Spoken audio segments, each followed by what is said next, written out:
So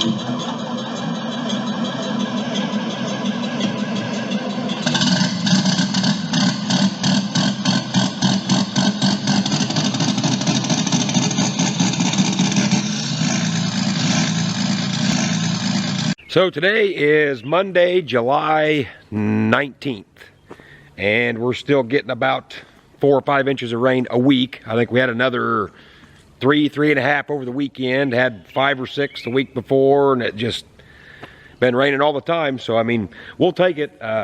Could be worse, you know, a lot of guys up north burning up, so it is what it is. But you have to excuse my voice. We've been at the, for those of you that follow me on TikTok, we've been out at the Mid-America Music Festival in Trenton, Missouri all weekend. And you know how that is when you got loud music playing, trying to talk over that. So it's coming back a little bit, so hopefully you can kind of hear what's going on in this video. But I think today we're going to take the concaves out of the combine. We had small wire concaves in it for cutting wheat. Going to take them out, put the round bars back in it, and get ready for fall. So I will explain that as we go here as to how that comes apart and how it works and all that good stuff. And for those of you also that follow me on TikTok, here is the new Firestone tires that we put on over the weekend. Deep tread.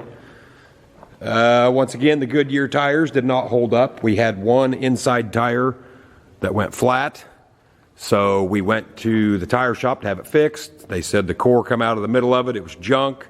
So while it was there, we had them check the other 3, because the original plan was we were just going to put Firestones on the inside, leave Goodyears on the duals until they were junk, and then have all Firestones. But they busted another tire down when it was there, and it come to find out they was all junk. So she got 4 new Firestones. So anyway, let's get the combine out, get started on this concave deal. That's kind of a, I mean, it ain't a hard job, but it's kind of time consuming. Got to lift them heavy bastards up in and out of there. So want to get it done before it gets hot. So let's get this out and get started.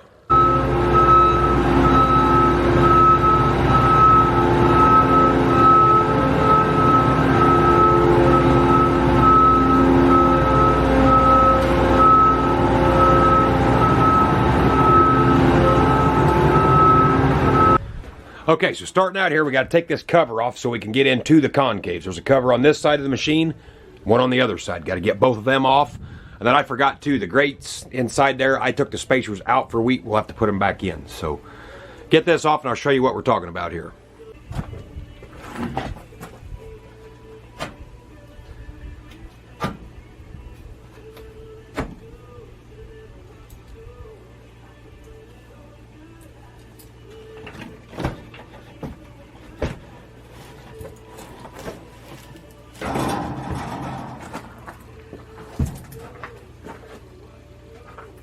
So here's what your concaves look like when they're installed in the machine.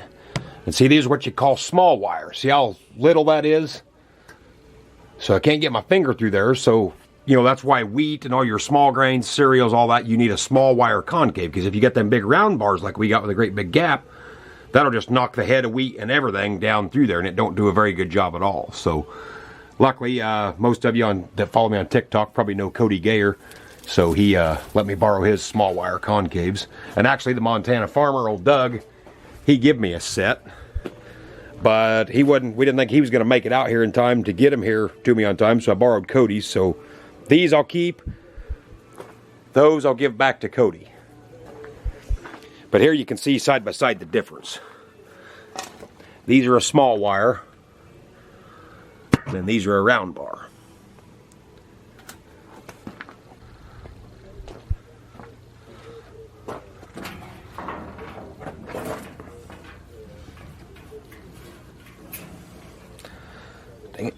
Okay, so these shields here would normally go right here, got them off. Now we got to take these black shields off to get to the other side of the concaves.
So we got all of our bolts loose. I've got these bolts out. I've found it's better to take the middle section out and then work either side of it and then put it back together the same way. So I'm leaving these bolts in so they don't come clear down. Got a punch in this one, kind of propping it up. So we'll go to the other side, take the donuts out, and let that side down basically. I'll show you. The right-hand side of the combine, they don't bolt in. They've got these clips and this little donut deal that slides down over this hole. It's just kind of a latch mechanism. Then you can see how they sort of clamp around this piece of pipe here. This and this is part of the concave, and then this pipe stays in here, so it's kind of clamped around it, if you know what I mean. So we'll go ahead and pull these out, and they'll kind of rest there being they're around that pipe. So we'll get these out and then go back to the other side.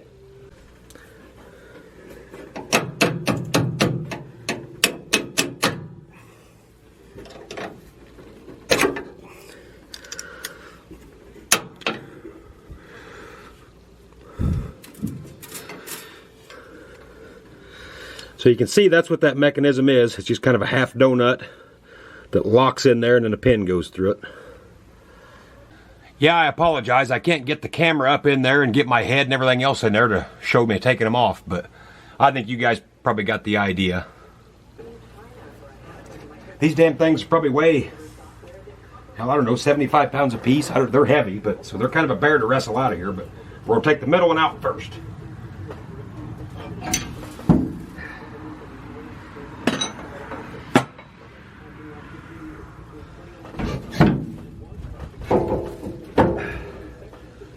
Yeah, I'm scared of that.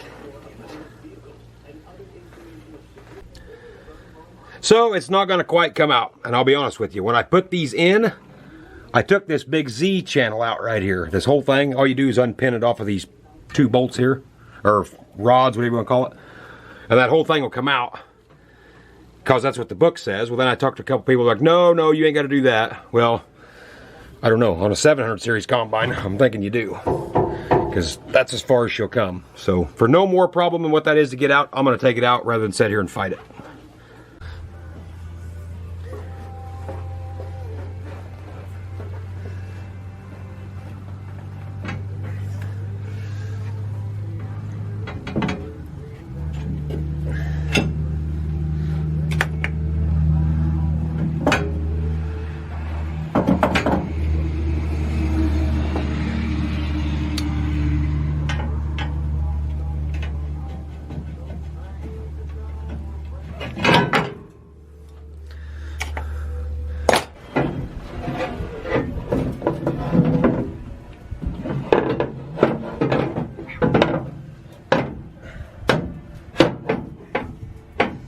God damn it.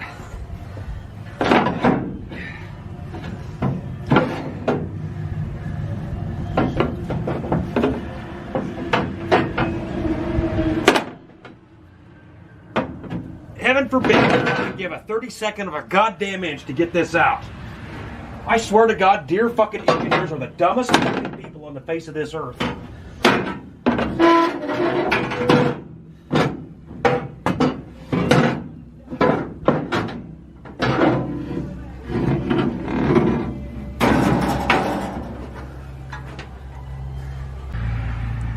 We got her out of the way, so for those of you that's maybe never been around the combine or seen the inside of one, right through here is where all your grain, and we're just going to use corn as an example.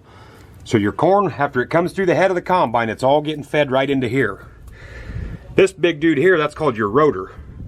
And that's in here spinning, if you're in corn, it's going to be anywhere from 350 to 450 RPMs, something like that. And then these concaves here, that's where your cobs of corn are coming up in here.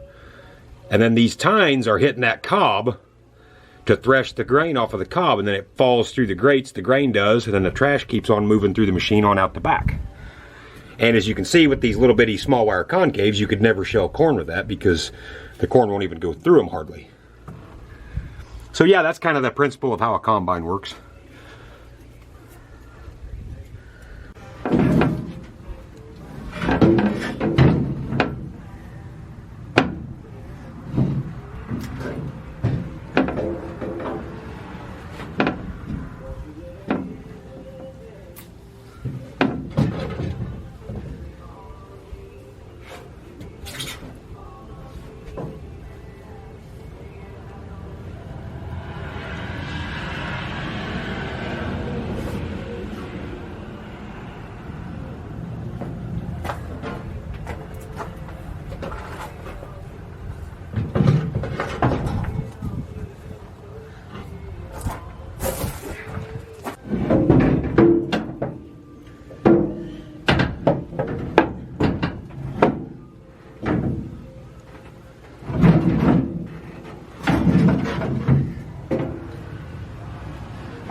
Alright, so we got all three concaves back around the pipe here, so we'll put the locking mechanisms back in them, and then this side will be done. Got them in, on to the next side.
So all the concaves are in now, as you can see, 3 sections. I just got to go through and put all these bolts in and get them tight.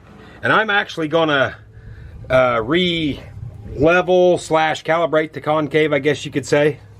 I don't know that it needs it per se, but I remember, oh gosh, it was 2 combines ago, sometime in there, when we traded. That fall, I was having a hell of a time getting it set right and to keep it from cracking grain and throwing grain out the back and a bunch of stuff. And so I got to reading a book one rainy day, and it talked about leveling your concave in there. So I checked mine, and it was way off. I don't think it had ever been leveled when it was set up new. So I done that, and boy, that fixed it. I mean, it really changed things. So ever since then, I've always wanted to check that. I didn't have time to do this one before we cut wheat, which wheat ain't a huge deal. I mean, you want it close, don't get me wrong, but corn, you can really crack the piss out of corn or not get it off the cob because what you're setting in the cab tells you is actually not right. So I'm going to get the book and go through it step by step. Basically, you got to put the rotor in neutral, which it already is, and then suck your concave all the way up, and you just roll it around until it ticks. And then it gives you a procedure to go back and forth leveling it. So I'm going to do that and make sure it's in tip-top shape, and we'll be good to go then. So I'll get these bolts put back in, and we'll get started on that. Oh, and for the record, this concave deal, it's kind of a bastard by yourself. It can be done. I mean, I just did it, but it's a lot nicer with 2 people.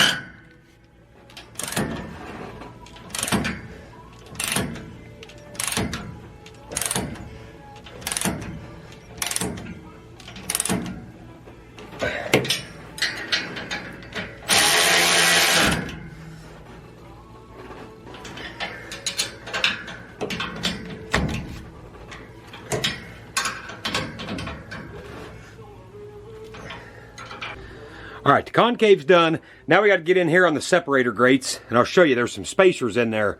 You take them out for wheat.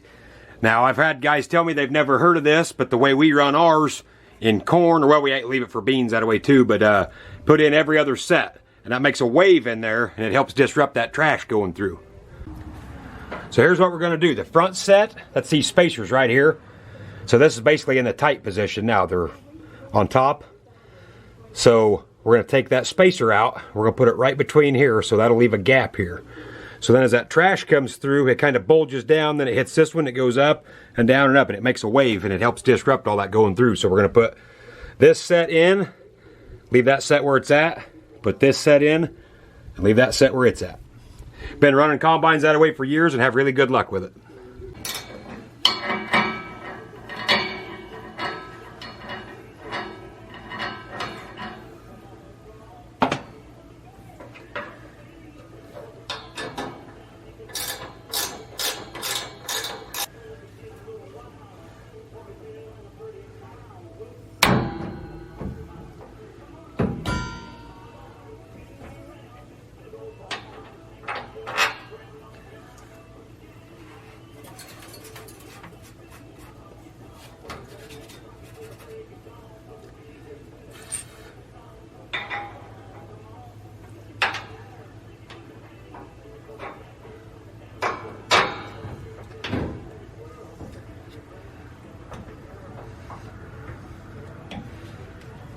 This can be kind of a bastard by yourself.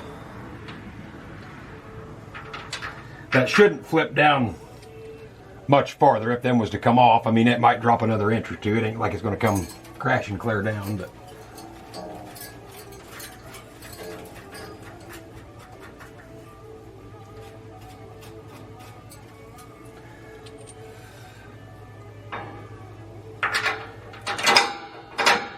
I would have to look to be exactly sure. I think the book tells you to leave these out for soybeans and in for corn, but we found this way really works nice. It's kind of a happy medium, and like I say, it disrupts that flow of trash, and it just kind of helps separate things. So Not saying it's the best. Somebody may argue with me, but you ought to try it if you haven't.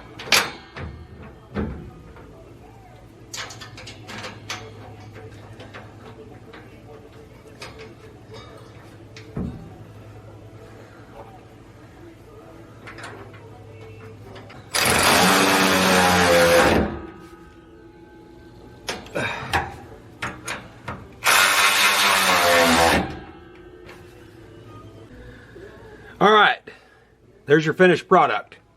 Spacers in the front one. That one's up tight. Spacers up tight. Give it a try. I think you'll like it. All right, we got the concave leveled, and you do it by those two rods right there. And it's a pretty slow process. You just keep adjusting them up or down, and you got to spin the rotor. And when it ticks on the concave, then you back them off 3 turns, and there's kind of a process you got to follow through the book. I didn't film it because it's a pretty non-eventful ordeal, so I should have it there. So I'm gonna jump up in the cab and check some stuff and see if we got her.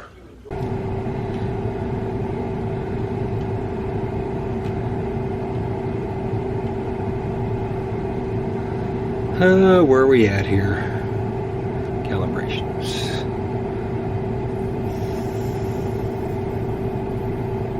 Threshing clearance.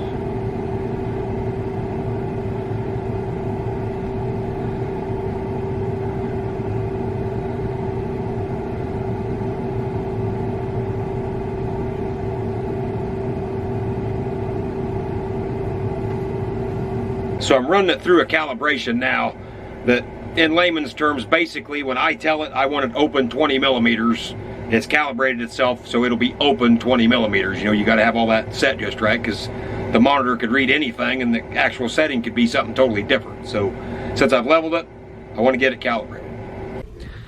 Well, I think I got everything done here on the concave. We're ready to button everything back up. Got the shields down here. Slap them back on, and this dude will be basically done for the time being. Now I'm going to wait till closer to harvest, get it back out, switch it over to corn settings, all that good stuff. But for now, we're just going to put her back together and run her in the shed for a couple months, and she'll be waiting patiently on me for harvest.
I still need to sweep the cab out and all that good stuff, but I'll wait till we get closer to harvest and I'll get her in and get her all spiffed up and whatnot.